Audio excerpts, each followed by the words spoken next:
En estos libros para la contrarrevolución vamos a dedicar un segundo capítulo a Para que él reine, de Jean Husset.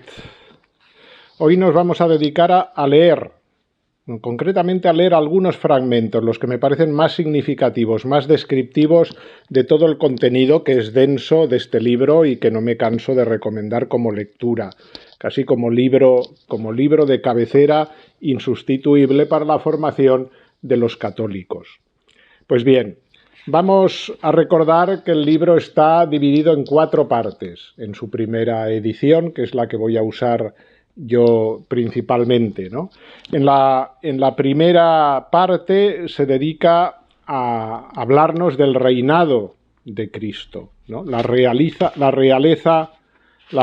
social también de Cristo, ¿no? Es un tema fundamental que hay que fundamentar bien y al que nos vamos a dedicar con una serie de textos del mismo autor y de otros autores que él recoge. La segunda parte va a ser la oposición tremendamente violenta contra ese reinado de Cristo, que es la revolución. A este también le vamos a dedicar parte importante. El tercero y cuarto capítulo o parte del libro los vamos a dejar un poco a la lectura de cada uno. Son, el tercero, la esperanza que hemos de tener de que el reinado de Cristo debe ser defendido, recuperado y por lo tanto hay que luchar por él. Y la cuarta parte es lo que se llamó la acción, que en la segunda edición se prescindió de esta cuarta parte y se editó de forma separada. Pues bien, a esta última parte vamos a dar solo unas notas para describirnos un poco la concepción que tenía Husset de cómo llevar a cabo esa acción contrarrevolucionaria. Vamos a ir leyendo textos, principalmente. Yo voy a hablar poco, va a ser el libro el que nos va a hablar para que nos anime a cogerlo entre nuestras manos, a leerlo, a subrayarlo, a sacar de ahí material importante para nuestra formación, que era en definitiva lo que pretendía Husset, la formación de los católicos. Bien. En el principio era el Verbo, y el Verbo estaba en Dios, y el Verbo era Dios. Él estaba en el principio en Dios. Todas las cosas han sido hechas por Él, y nada de lo que existe ha sido hecho sin Él. Se nos recuerda aquí el prólogo de San Juan, y con estas palabras empieza el libro y la primera parte. Ya desde su segunda... Ya desde el segundo versículo de su epístola a los Hebreos, San Pablo lo enseña también vigorosamente esto. Los términos son de una rigurosa precisión, dice Husset. Nunca se ha hablado de este modo. Es el mismo Hijo de Dios quien ha hecho los siglos. Nos dice tanto el prólogo como la carta a los Hebreos. Y en quien los siglos terminan, como en el heredero de su obra común. En verdad han trabajado y trabajan para Él. Los siglos, la historia trabaja sin saberlo, para la consumación del reino de Dios.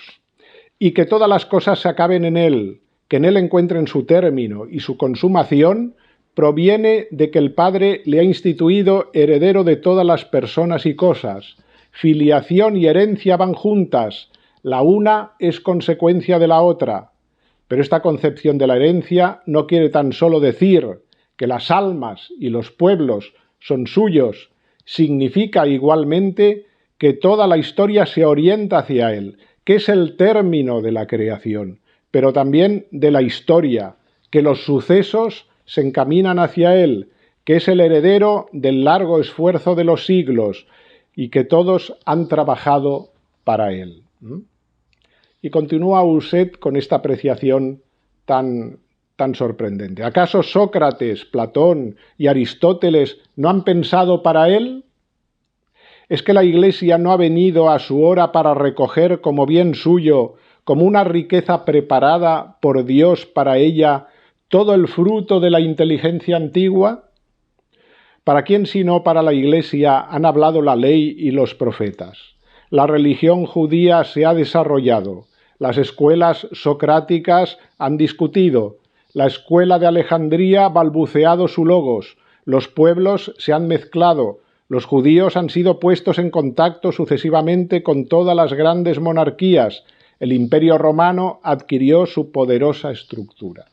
Todo eso para confluir en Cristo. Pues bien.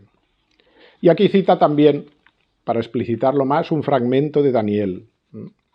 Daniel, que dice, el profeta Daniel: yo miraba en las visiones de la noche, y aquí que sobre las nubes vino como un hijo de hombre. Él avanzó hasta el anciano y le condujeron ante él. Y éste le dio el poder, la gloria y el reinado, y todos los pueblos, naciones y lenguas le sirvieron. Su dominación es una dominación eterna, que no acabará nunca, y su reino no será nunca destruido. Y cita aquí: en él y rescatados por su sangre, escribía San Pablo a los colosenses, tenemos la redención y la remisión de los pecados, que es la imagen de Dios invisible, primogénito de toda criatura, porque en él fueron creadas todas las cosas del cielo y de la tierra, las visibles y las invisibles, los tronos, las dominaciones, los principados, las potestades, todo fue creado por él y para él. Él es anterior a todo y todo subsiste en él. Él es la cabeza del cuerpo de la Iglesia. Él es el principio, el primogénito de los muertos, para que tenga la primacía sobre todas las cosas. Y plugo al Padre que en él habitase toda la plenitud de la divinidad, y por él reconciliar consigo, pacificando por la sangre de su cruz todas las cosas, así las de la tierra como las del cielo, en Jesucristo nuestro Señor. Esta es la enseñanza del apóstol evidente sobre el reinado de Cristo. Y continúa, por lo tanto, usted: no establezcáis, pues, en modo alguno excepción allí donde Dios no ha dejado lugar a la excepción. Son palabras que recoge él de Monseñor Pie, el cardenal Pie, aquel gran obispo de Poitiers, defensor de la tradición. El hombre individual, dice Ousset, y el jefe de familia, el simple ciudadano y el hombre público, los particulares y los pueblos, en una palabra, todos los elementos de este mundo terrestre, cualesquiera que sean, deben sumisión y homenaje al nombre de Jesús. A su nombre toda rodilla se doble.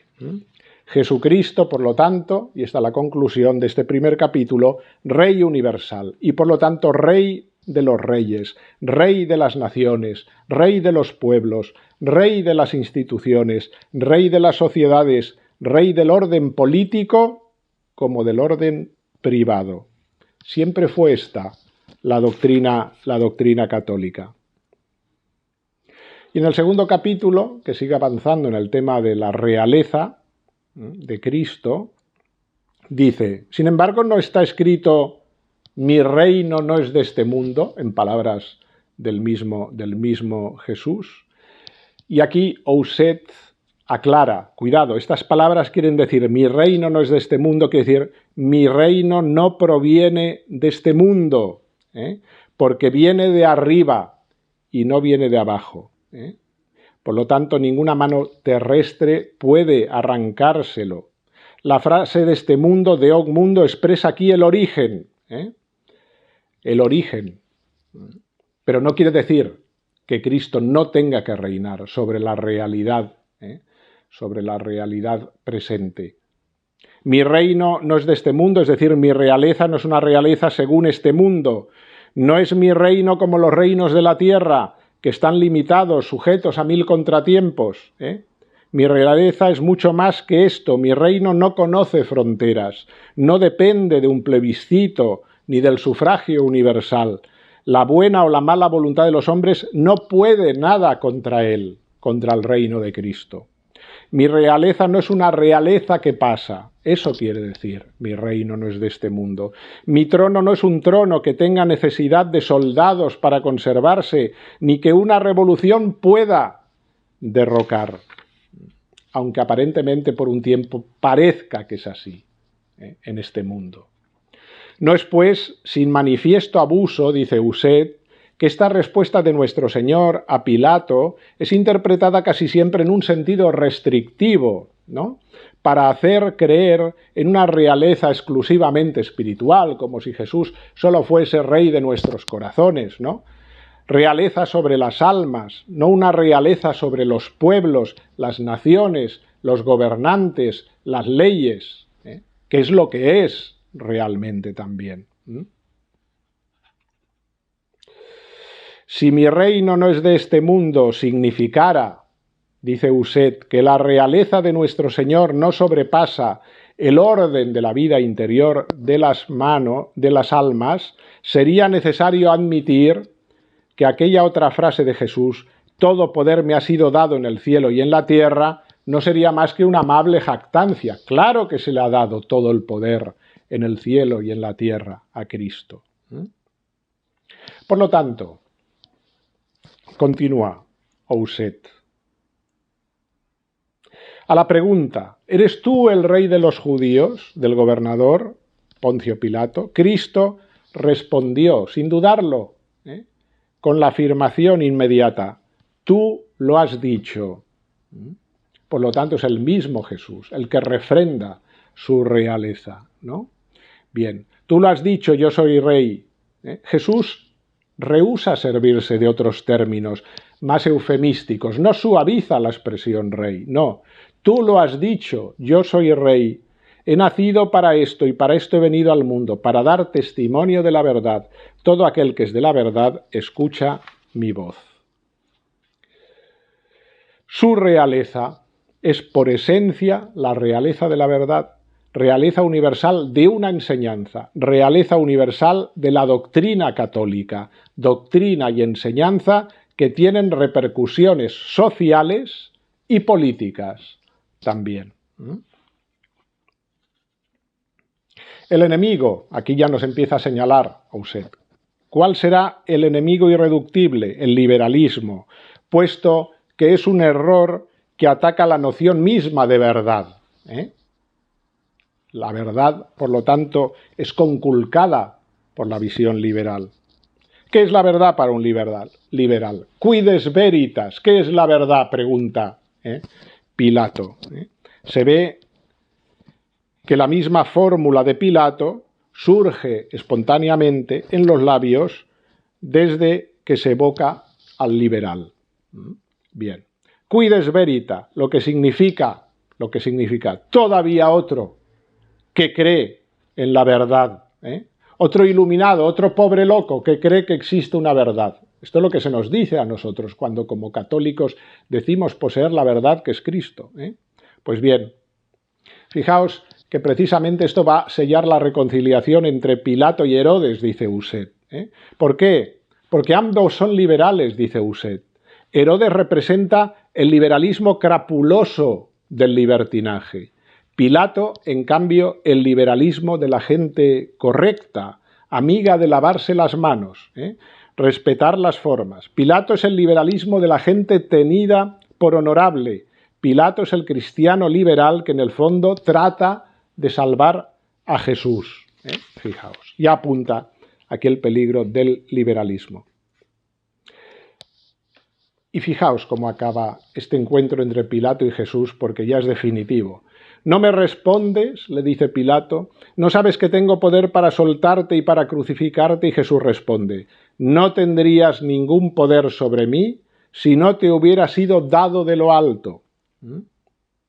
Dice Ouset, no tendrías tú, Pilato, es decir, tú, hombre político, cualquiera que seas, investido de una parcela grande o pequeña de autoridad, quienquiera que seas, simple funcionario, juez, diputado, ministro, gobernador, príncipe o rey, no tendrías ningún poder si no lo hubieras recibido de lo alto, es decir, de Dios, es decir, de mí, le dice Jesús,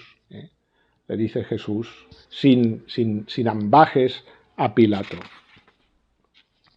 Por lo tanto, en adelante ya no es posible la duda, dice Ouset. La realeza del Hijo de Dios no es solo una realeza sobre las almas, es también una realeza social, puesto que está en el origen mismo del poder de Pilato. Prueba cierta, pues, de que el poder civil no escapa de ningún modo a su imperio. Por propia confesión, Jesús es pues rey en este dominio, como en todos los demás. Su reino no conoce límites, llena el universo. Tal es la lección del Evangelio, dice Ouset. Bien, va a abundar en el tema del poder espiritual y temporal de Cristo. Voy a dar unas notas más. La Iglesia va a recibir este poder de Cristo. ¿Por qué? Porque la Iglesia, podemos decir con Bossuet, es Jesucristo difundido y comunicado. La Iglesia es Jesucristo difundido y comunicado, decía Bossuet. Si pues la Iglesia tiene un poder en este mundo, sobre este mundo, este poder es análogo al de Jesucristo, dice Ousset. El reino de ella no es tampoco de este mundo, no es según este mundo. Entended que a ejemplo de Jesucristo, la Iglesia no buscará reemplazar a los reyes de la tierra, no buscará gobernar práctica y directamente las naciones, sino que como su divino fundador tendrá en primer término por misión dar testimonio de la verdad, restablecerla, enseñarla a las naciones, a los pueblos, a los que gobiernan, ¿no? La Iglesia es pues directamente soberana en todo lo que concierne directamente a la salvación espiritual del género humano. Y es indirectamente soberana, pero soberana también en todo aquello que no tiene más que una relación indirecta con esta salvación. Por lo tanto, ya sea directa o indirectamente, no hay nada que al menos en cierto aspecto no caiga bajo la soberana autoridad de la Iglesia, porque no hay nada aquí abajo que directa o indirectamente no pueda en cierto modo, aspecto, tener relación con la salvación de las almas. Es evidente que las leyes, que las decisiones políticas, ¿no?, tienen que ver con la salvación de las almas, porque cooperan a ella o se enfrentan a esa finalidad que ha de ser la primera también en el gobierno de los pueblos, el bien de los súbditos, pero no solo el bien material, sino en cuanto que son hombres creados a imagen y semejanza de Dios, hijos de Dios, también el bien espiritual. Pues bien. Y aquí cita al cardenal Pie, nuevamente. La Iglesia no absorberá en absoluto el poder del Estado, evidentemente. No violará tampoco la independencia de aquel que goza en orden civil y temporal. Al contrario, no intervendrá sino para hacer triunfar más eficazmente su autoridad y sus derechos legítimos. La Iglesia no pretende en modo alguno sustituir a los poderes de la tierra, que ella misma mira como ordenados por Dios y necesarios al mundo. No se inmiscuye a la ligera y por cualquier motivo en el examen de las cuestiones interiores del gobierno público, es evidente. Las más graves materias de la legislación, del comercio, de las finanzas, de la administración, de la diplomacia se tratan y se resuelven casi siempre bajo su mirada, sin que ella haga la menor observación. Se puede decir que la Iglesia enseña la preeminencia de lo espiritual sobre lo temporal, pero de ninguna manera la absorción de lo uno por lo otro. Hay un abismo entre esta doctrina esencialmente dualista, respetuosa de los dos derechos, y la del Estado Dios, fuente de todos los derechos, que es en el que vivimos hoy en día, que lo absorbe todo en sí, encargándose de todo y no dejando a ninguna fuerza desarrollarse independientemente de él. Es Estado deificado. Pero la Iglesia no se puede desentender de la organización social. Para poder sostener que la Iglesia se desinterese de la organización social y de los fundamentos de la civilización, sería necesario que llegase a desinteresarse de la salvación de la mayoría. Sería necesario que la Iglesia, que es madre, permaneciese indiferente ante la perdición de la mayoría de sus hijos, y eso la Iglesia no lo puede hacer. Es lógico que la espada temporal esté sometida a la espada espiritual, las dos espadas, pero la temporal sometida a la espiritual. Así lo ha sido y lo debe ser siempre. Dicho en otros términos, es imposible que una doctrina no reine sobre el Estado. Tiene que reinar una doctrina sobre el Estado. Cuando no es la doctrina de la verdad, dice Ousset, será una doctrina del error. Así lo exige el orden de las cosas. Exige que la fuerza obedezca al espíritu. Y de hecho obedece siempre a un espíritu de verdad o espíritu de demencia. Bien, aquello de León XIII, en la Libertas, los gobernantes tienen respecto a la sociedad la obligación estricta de procurarles por medio de una prudente acción legislativa no solo la prosperidad y los bienes exteriores, sino también y principalmente los bienes del espíritu. Lo decíamos antes. Por esta razón, los que en el gobierno del Estado pretenden desentenderse de las leyes divinas desvían el poder político de su propia institución y del orden impuesto por la misma naturaleza. Bien, este es el tema primero, la primera parte del libro a la que se dedican cinco capítulos. Yo no voy a decir más de este tema porque creo que está más que expuesto, ¿no? Y que queda clara la doctrina de la realeza de Cristo. Ahora vamos a la parte siguiente, que es el tema de la revolución, la segunda parte, que también es fundamental para entender la realidad en la que estamos, ¿no? Porque esto es lo que vivimos. La revolución se ha hecho poderosa y ha conculcado el reino de Cristo. Vamos a ver en qué consiste esta oposición contra el reinado de Cristo. ¿Cuál es, pues, el error?, dice Ousset. ¿Y cuál es su ejército? Y aquí lo que importa distinguir netamente desde el principio. En el orden de las ideas, el naturalismo. En el orden de los efectivos y de las fuerzas humanas, la revolución. Estos son los enemigos. Esta es la doctrina, el naturalismo. Estos son sus peones, este es su ejército, la revolución. Bien, Monseñor Pie, nuevamente. Si se busca el primero y el último postulado de los errores contemporáneos, se reconoce que a todas luces lo que se llama espíritu moderno es la reivindicación del derecho adquirido o innato de vivir en la pura esfera del orden natural, solo en el orden natural, naturalismo. Derecho moral tan absoluto, tan inherente a las entrañas de la humanidad, que ésta no puede, sin afirmar su propia decadencia, sin suscribir su deshonra y su ruina, subordinarlo a ninguna intervención, cualquiera que sea, de una razón o de una voluntad superiores a la razón y a la voluntad humana, a ninguna revelación ni autoridad alguna que emanen directamente de Dios. Se quita de encima toda autoridad divina, toda revelación que venga de Dios. Vamos con unas palabras de Jaurès, para que lo localicemos. Es un liberal marxista, de hecho, aunque heterodoxo también de los marxistas, que dice estas palabras. Lo que es preciso salvaguardar ante todo, lo que constituye el bien inestimable conquistado por el hombre, a través de todos los prejuicios, todos los sufrimientos y todos los combates, es la idea de que no existe verdad sagrada. Este es el propósito que busca la revolución.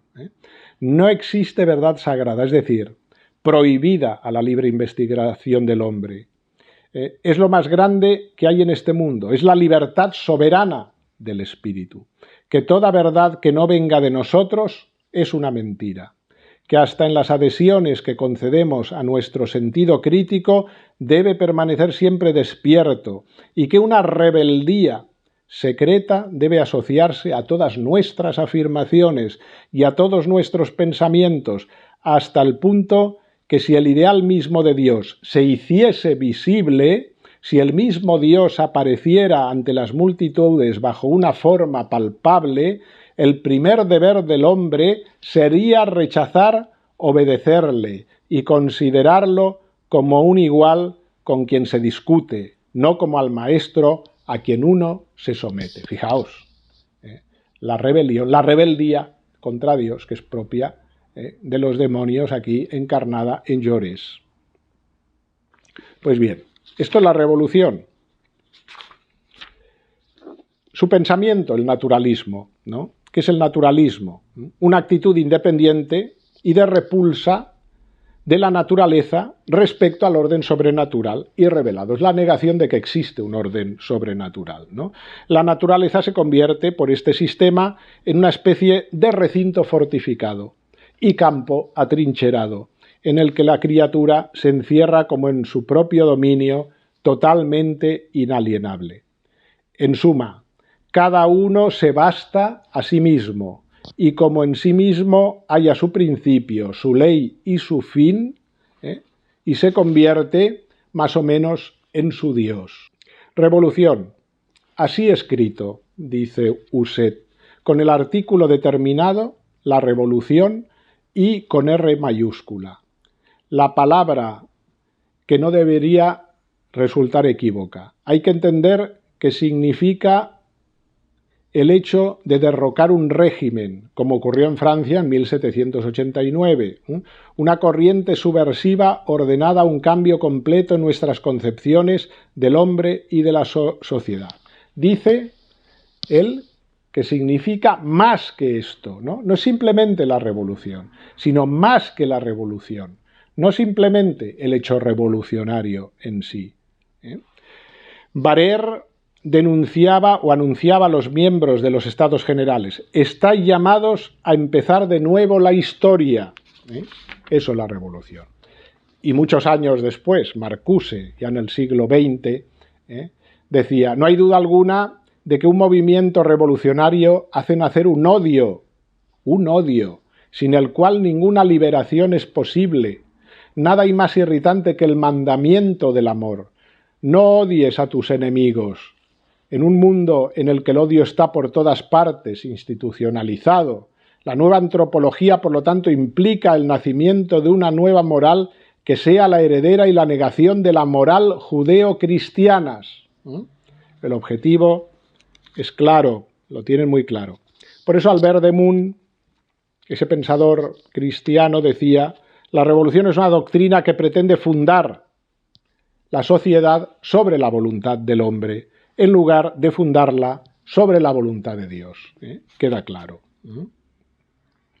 De esta rebelión orgullosa es de donde ha salido el Estado moderno, dice Uset, el Estado que ha ocupado el puesto de todo y que se ha convertido en Dios y al que nosotros rehusamos adorar. Por eso estamos en este deseo de formación. Nosotros rehusamos adorar a ese Estado que ha ocupado el lugar de Dios después de la Revolución. Las palabras de Monseñor Gaume son muy claras cuando nos habla de la Revolución y son impactantes. Ya son muy conocidas estas palabras que no me canso de leer. Cuando habla de la revolución, habla como en primera persona, ¿no? Se toma por un momento la personalidad de la revolución para dar fuerza a sus palabras y dice: no soy lo que se cree. Muchos hablan de mí, pero pocos me conocen. No soy ni el carbonarismo, ni el motín, ni el cambio de la monarquía en república, ni la sustitución de una dinastía por otra, ni los disturbios momentáneos del orden pública. No soy ni las vociferaciones de los jacobinos, ni los furores de la montaña, ni el combate de las barricadas, ni el saqueo, ni el incendio, ni la ley agraria, ni la guillotina, ni los ahogamientos. No soy ni Marat, ni Robespierre, ni Bebev, ni Mazzini, ni Kossuth. Estos hombres son mis hijos, pero no son yo. Esas cosas son mis obras, pero no son yo. Esos hombres y esas cosas son hechos pasajeros, y yo soy un estado permanente. Soy el odio de todo orden no establecido por el hombre y en el cual no sea rey y Dios a la vez. Soy la proclamación de los derechos del hombre sin la preocupación por los derechos de Dios.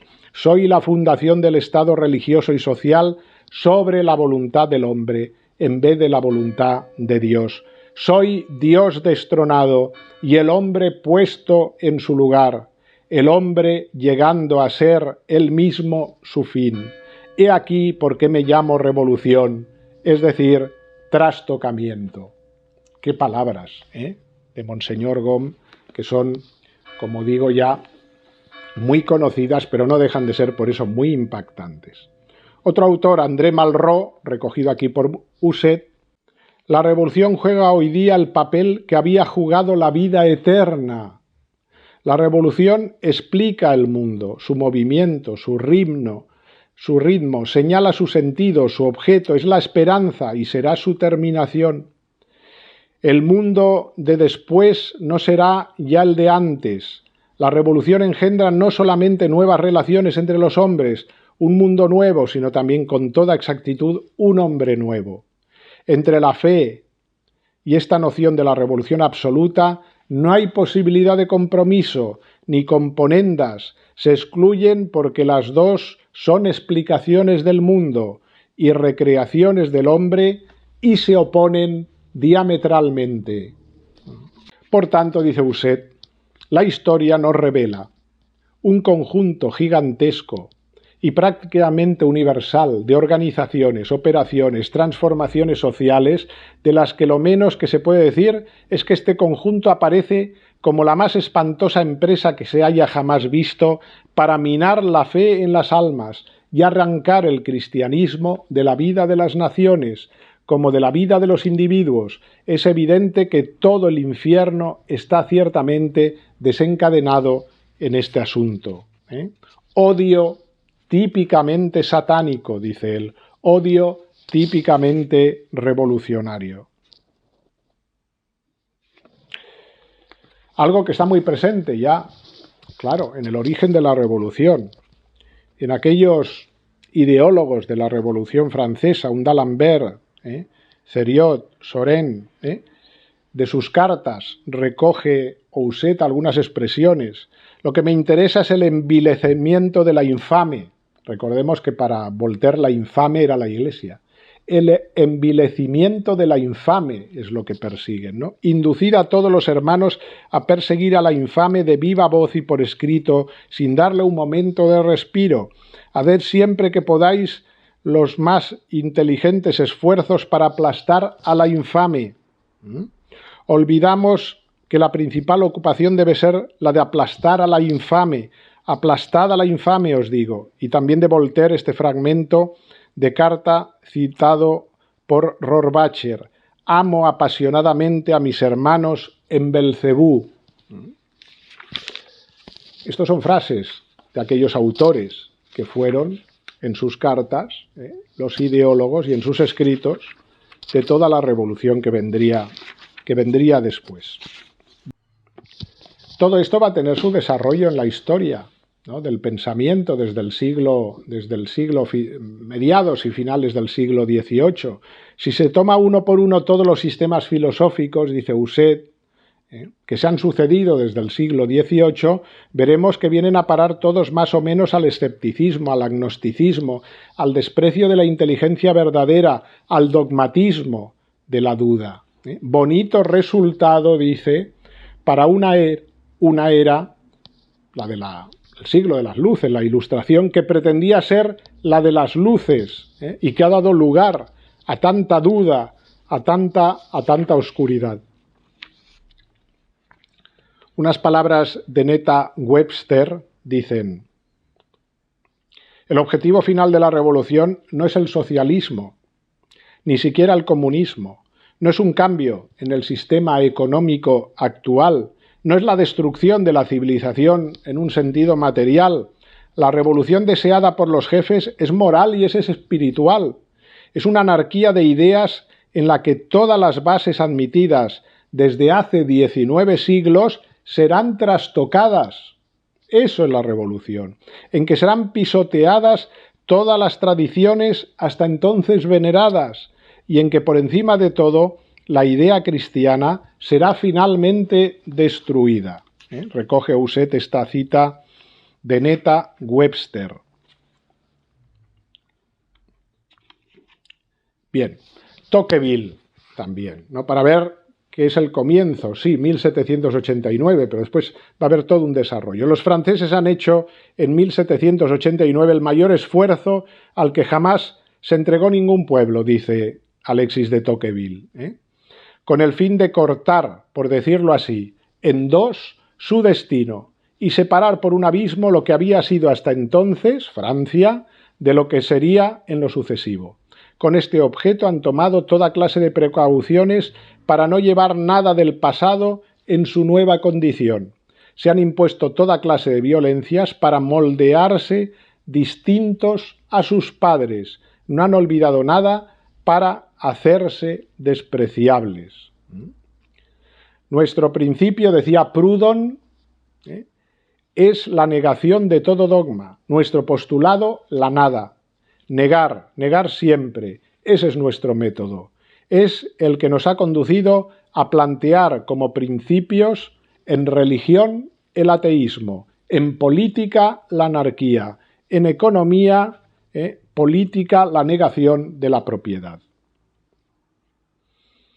Y aquel pastor protestante, Rabot de Saint-Étienne, que formó parte de la Constituyente y que se unió a la Revolución sin dudarlo, como otros, no protestantes, también como algún obispo católico y algún clérigo católico, traicionando su vocación. Pero dice Rabot de Saint-Étienne, para hacer feliz al pueblo hay que renovarlo, cambiar sus ideas, cambiar sus leyes, cambiar sus costumbres, cambiar las cosas, destruirlo todo, sí, destruirlo todo, puesto hay que volver a crearlo todo. Es un frenesí satánico, dice Husset, placer de la nada, de la tabla rasa, de la negación del ser, de la negación de la estabilidad, de la negación de la paz social. Fijaos qué textos tan fuertes, ¿no? Los de Husset. Creo que es muy interesante. Yo estoy recogiendo solo, espigando algunos textos, pero todo el libro en sí mismo tiene una fuerza, ¿no? Y una capacidad de transmitirnos la verdad de lo que ha sido y es la revolución, ¿no? Nada podrá impedir el advenimiento del enemigo de Cristo.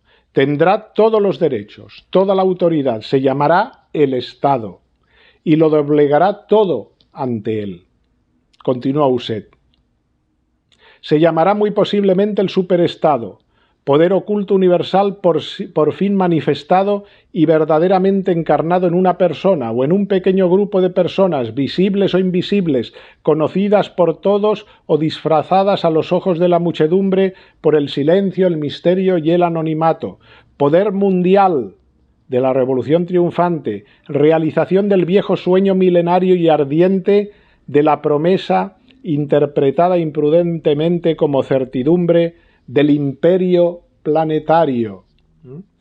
Poder terrible que, inclinándolo todo bajo su ley, reinará por todos los recursos de violencia, fuerza hábil, fuerza brutal, potencia inaudita de su gestión publicitaria o educativa, presión sobre las inteligencias, disposición violenta de los cuerpos, espionaje, corrupción policíaca, terror, torturas, curas pretendidas de desintoxicación y fórmulas de confesiones espontáneas al tipo de la Unión Soviética. Queda bastante claro, cuando hace el recorrido histórico, ¿no?, de la Revolución, Husset, que su origen está principalmente en la Reforma. En la Reforma. La filiación Reforma protestante hablamos, revolución, es tan evidente que prácticamente ha sido reconocida por todos, amigos o enemigos de la revolución, dice Husset. De aquella herejía, la reforma, nacieron la falsa filosofía y aquel derecho que llaman nuevo, la soberanía popular y aquella desenfrenada licencia que muchísimos piensan ser la única libertad. Bien. Aquí recoge unas palabras de Edmund Burke. El siglo de la caballería ya pasado, el de los sofistas, economistas y calculadores le ha sucedido, y la gloria de Europa se ha extinguido ya para siempre. Nunca volveremos a ver ya esta generosa lealtad hacia el rango y el sexo, esta sumisión altiva, esta obediencia, esta subordinación del corazón que en la misma servidumbre conservaba el espíritu de una exaltada libertad. El ornamento natural de la vida, la defensa poco costosa de las naciones, el vivero de todos los sentimientos animosos y de las empresas heroicas, todo se ha perdido. Se ha perdido esta sensibilidad de los principios, esta castidad del honor para la que una mancha es una herida, que inspiraba valor dulcificando la ferocidad, que ennoblecía todo cuanto tocaba y que incluso en el mismo vicio perdía peligrosidad al hacerle perder grosería. Todo esto ha desaparecido, ¿no? Todo eso, el honor de los pueblos, el honor con el que actuaba un caballero cristiano. Bien. La Revolución Francesa, después de la Reforma, va a ser la Revolución Francesa, sí. Una nación que rompe bruscamente con todo su pasado, dice Monseñor Frepel en su libro sobre la Revolución Francesa. Sin tener en cuenta ningún derecho, ninguna tradición.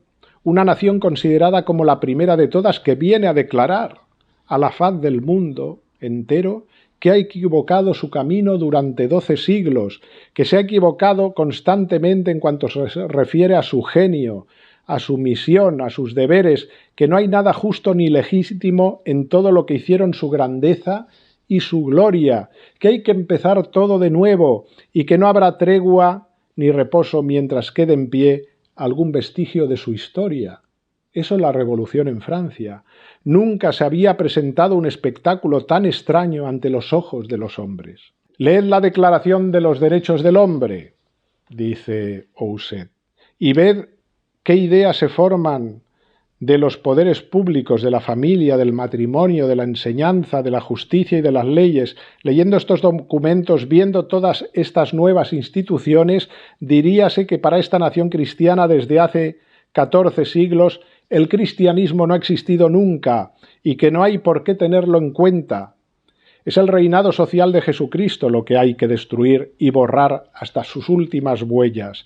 La revolución es la sociedad descristianizada, es el Cristo arrinconado en el fondo de las conciencias individuales, desterrado de todo lo que sea público y social, desterrado del Estado que ya no busca en su autoridad la consagración de la suya propia, desterrado de las leyes, pues la suya no es ya la regla soberana, desterrado de la familia, constituida fuera de su bendición. Cuando habla de la revolución y de los enemigos del reinado de Cristo, habla de la quinta columna. Quinta columna, aquellos cristianos que, dándose cuenta o sin darse cuenta, se han pasado al enemigo. Quinta columna. Agentes del enemigo, tanto más temibles, puesto que continúan llamándose católicos. Agentes más o menos conscientes, agentes no menos reales, no obstante, de la revolución. Son aquellos liberales mestizos que dirá Sardá y Salvany, ¿no? Aquellos que se consideran liberales a pesar de pretender seguir siendo católicos, ¿no? Es este aquel peligro entrevisto por San Gregorio Magno, cuando en los comentarios del libro de Job habla de los cristianos que hacia el fin de los tiempos, obedeciendo a una falsa política, serían tímidos y cobardes en la defensa de la verdad y por una culpable tolerancia se callarán ante las violaciones de las leyes divinas y humanas, predicarán la prudencia y la política mundanas y pervertirán con sus sofismas y su facundia el espíritu de los sencillos. Qué bien se define la actitud de no pocos eclesiásticos y cristianos en nuestros días, por no decir de una mayoría importante de ellos. Bien, aquí se apunta también, en definitiva, la consecuencia, que es el estado moderno en el que vivimos. Estado moderno que pretende conocer todo sobre todo. Estado que se ocupa de todo, desde las cerillas al precio del vino, del tabaco, como de las vacunas obligatorias. Fijaos, ¿no? Es como muy predicción esto, ¿no? Hasta las vacunas obligatorias, de los programas universitarios como del gas y de la electricidad, de las minas como de la banca, de todo se ocupa el Estado. Qué ironía ver un tal Estado tan instruido sobre tantas cosas extrañas a su competencia, pero que no vacila en proclamarse incompetente sobre el problema del cual depende todo este orden humano y de cuya guarda está sin embargo encargado. Un Estado que se permite juzgar dignos de los honores de su panteón a un Jaurès, a un Voltaire y a un Rousseau, pero que afirma no poder sino permanecer neutral ante Jesucristo, ¿no? Toma partido por los filósofos naturalistas y anticristianos, eso sí, pero por Jesucristo no. ¿Qué signo más rotundo de la perversidad de esta generación apóstata? Bien. No abundo en más textos. Con esto es suficiente para animar a la lectura del libro. Creo que son textos muy incisivos que ayudan a darnos cuenta de lo mucho que nos puede ayudar en nuestra formación. Hemos tocado los dos temas más doctrinales, ¿no? La realeza de Cristo y los enemigos de la realeza de Cristo, la revolución. Lo que son las esperanzas, la acción, os lo dejo a vuestra lectura, ¿no? Para abrir pistas sobre cómo combatir la revolución que ya está institucionalizada del todo en nuestros días, ¿no? ¿Cómo combatir? Con la formación, es lo que va a decir Ousset en la cuarta parte, la acción, ¿no? Sobre todo la formación, los círculos de formación, ¿no? Esas pequeñas células de personas que se reúnen para formarse, para conocer la doctrina católica, para fundamentarse en la doctrina social de la Iglesia y para ser defensores de la verdad en medio del reino de la mentira, en medio del reino del relativismo.